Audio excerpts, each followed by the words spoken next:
Hola a todos, hoy vamos a contaros las diferencias entre incapacidad laboral y discapacidad.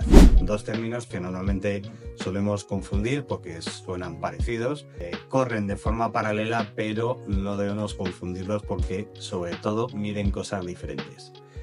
Y precisamente para diferenciarlos lo más sencillo es atender a lo que miden.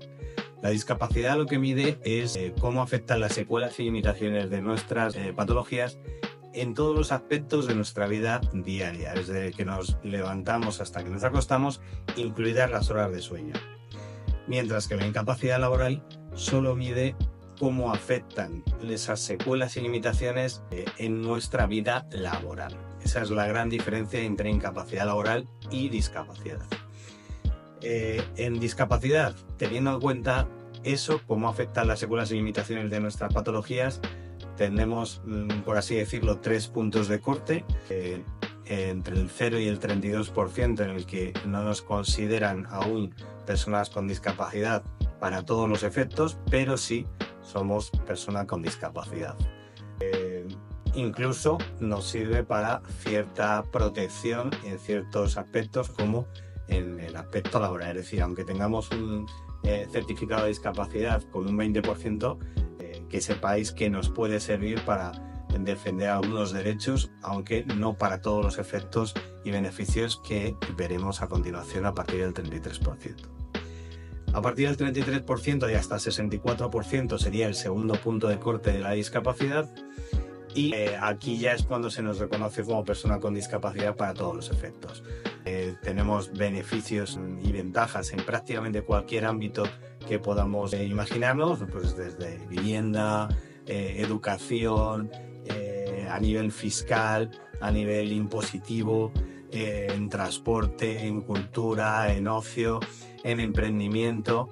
Y como sabéis, todas estas ventajas, todos estos beneficios difieren un poco en función de la comunidad autónoma en la que residamos, con lo cual, porque las competencias están transferidas a cada comunidad autónoma, con lo cual tenemos que saber exactamente dónde residimos para poder saber cuáles son esas ventajas y beneficios que nos corresponden, porque como os digo, no son exactamente iguales en todas las comunidades autónomas. Son parecidas, pero no son exactamente iguales. El tercer punto de corte estaría del 65% en adelante, y aquí es cuando se nos considera persona con gran discapacidad. Básicamente las ventajas y los beneficios son prácticamente los mismos, pero hay algunos beneficios adicionales en cuanto a fiscalidad sobre todo. Adicionales a estos 3 puntos de corte hay otros 2, menos conocidos, pero que también es interesante que conozcáis. El primero sería el del 45% en adelante. Este punto de corte se utiliza para jubilarnos anticipadamente con el 100% de la jubilación. Es decir, nos podemos jubilar a partir de los 52 o de los 56 años, a partir de tener reconocido el 45% de discapacidad durante un mínimo de 5 años.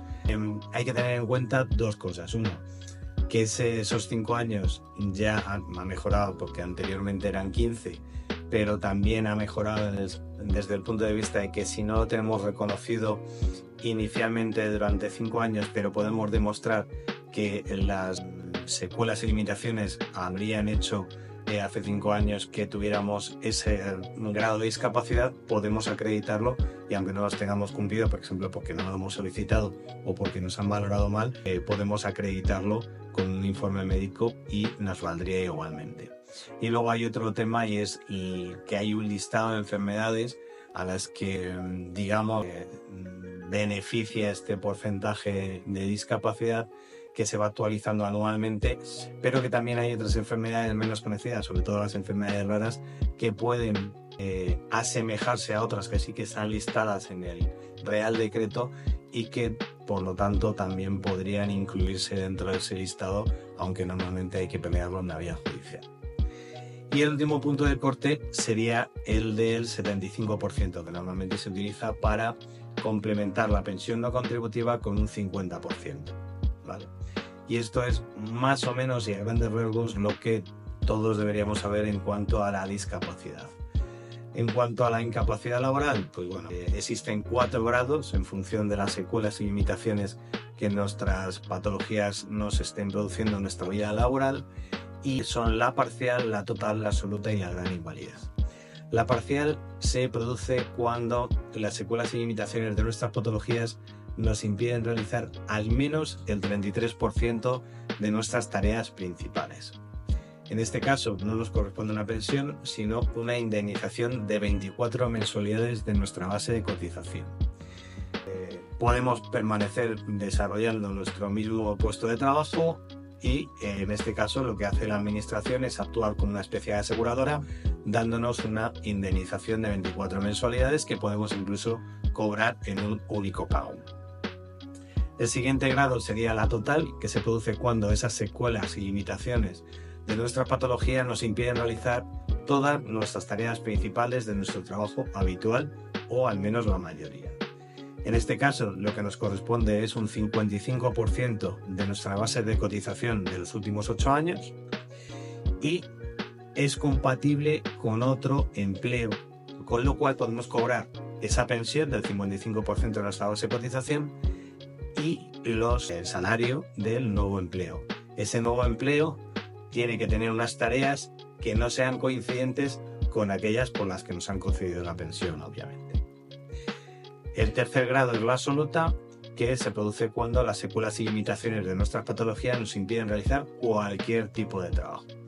En este caso nos corresponde el 100% de las bases de cotización de los últimos 8 años y además estamos sujetos a retenciones, con lo cual cobramos normalmente un poquito más que trabajando. Y el cuarto grado, que es la gran invalidez, que se produce cuando además de correspondernos la absoluta, pues necesitamos la ayuda de terceras personas para ciertas actividades básicas de la vida diaria. No tienen por qué ser todas, no tienen que ser todo el día, pero sí alguna de ellas y en algún momento de nuestro día a día. Por ejemplo, asearnos, por ejemplo, comer, por ejemplo, caminar, comunicarnos, etcétera, etcétera, etcétera. Actividades básicas de la vida diaria. Eso es lo básico que tenemos que saber en cuanto a discapacidad y incapacidad laboral. De todo esto que estamos diciendo, hay 1000 casuísticas diferentes, 1000 escenarios diferentes. Hay que hacer siempre un traje a medida, como suelo decir, de cada caso, porque muchas veces vamos a oír casos similares, vamos a leer casos similares, pero hay que ir a la casuística exacta de cada individuo, porque todos sabemos que las patologías afectan de maneras diferentes a cada individuo y por lo tanto cada uno reacciona de una manera diferente, y ese es el motivo que hay que tener en cuenta para considerar tanto la discapacidad como la incapacidad laboral. La legislación española no es de diagnóstico, es de secuelas y limitaciones y por lo tanto un diagnóstico no nos da correspondencia ni a un grado de discapacidad ni a una incapacidad laboral. Nos puede dar un indicio de lo que nos puede corresponder, pero no nos va a asegurar el que tengamos un grado de discapacidad determinado o un grado de incapacidad como el que pueda tener otro miembro de la asociación o alguien que conozcamos.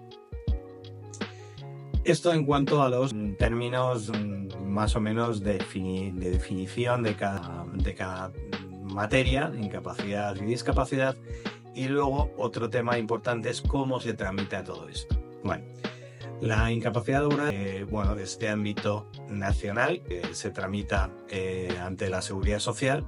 Luego, por supuesto, también todo esto tiene muchas diferencias, porque, por ejemplo, para los funcionarios hay matices, para los operarios del campo o del mar o de la minería, pues todo hay matices, ¿no? Pero vamos a centrarnos en lo que es la mayor parte de la población, que es la tramitación ante la Seguridad Social. En este caso, como os decía, se tramita ante la Seguridad Social, tenemos que realizar una solicitud y lo más importante es que tengamos en cuenta qué es lo que tenemos que registrar. No podemos registrar absolutamente todo lo que tengamos, todos los informes que tengamos encima de la mesa, todos los que hayamos ido recopilando a lo largo de nuestros años, porque la mayor parte de ellos, o una parte importante de ellos, van a contener alguna frase, alguna palabra que nos puede perjudicar. Entonces, antes de registrar una solicitud con los informes, hay que determinar si esos informes son los que nos van a beneficiar en nuestra tramitación o no. Hay que analizarlos y registrar solo y únicamente los que nos puedan ayudar, no los que nos puedan perjudicar a futuro. Obviamente habrá veces en los que esos informes hay que trabajarlos, es decir, habrá que intentar pues modificar esa frase, incluir alguna palabra, modificar alguna palabra con vuestro médico de cabecera o con nuestro especialista o incluso con medicina privada, porque a veces es necesario porque no nos lo van a hacer en la sanidad pública. No pasa nada porque hoy en día la sanidad privada tiene que tener el mismo peso en cuanto a informes que los informes de la sanidad pública. Eso ya hay jurisprudencia al respecto y por lo tanto también nos sirven los informes de la sanidad privada. Lo más importante es eso, analizar bien los informes que tenemos, trabajarlos desde un punto de vista jurídico para que no nos perjudiquen a futuro, y una vez que hemos presentado la solicitud nos van a llamar para pasar el tribunal médico. Este tribunal médico es una entrevista con un médico que probablemente sepa menos que vosotros mismos de vuestra enfermedad y que os va a hacer una serie de preguntas relativas a vuestra capacidad laboral. Ojo, porque puede haber preguntas trampas. Hay que preparar bien este tribunal, esta entrevista, porque, como os digo, hay veces en que nos van a hacer preguntas que no tienen mucho que ver con a lo mejor la situación laboral, pero que pueden dar un indicio de que tenéis capacidad laboral residual o capacidad laboral plena que van a utilizar para denegar, ¿vale? Entonces hay que preparar bien esas entrevistas para que nos pillen, por así decirlo, y nos sirva para que os deneguen la pensión que os pueda corresponder.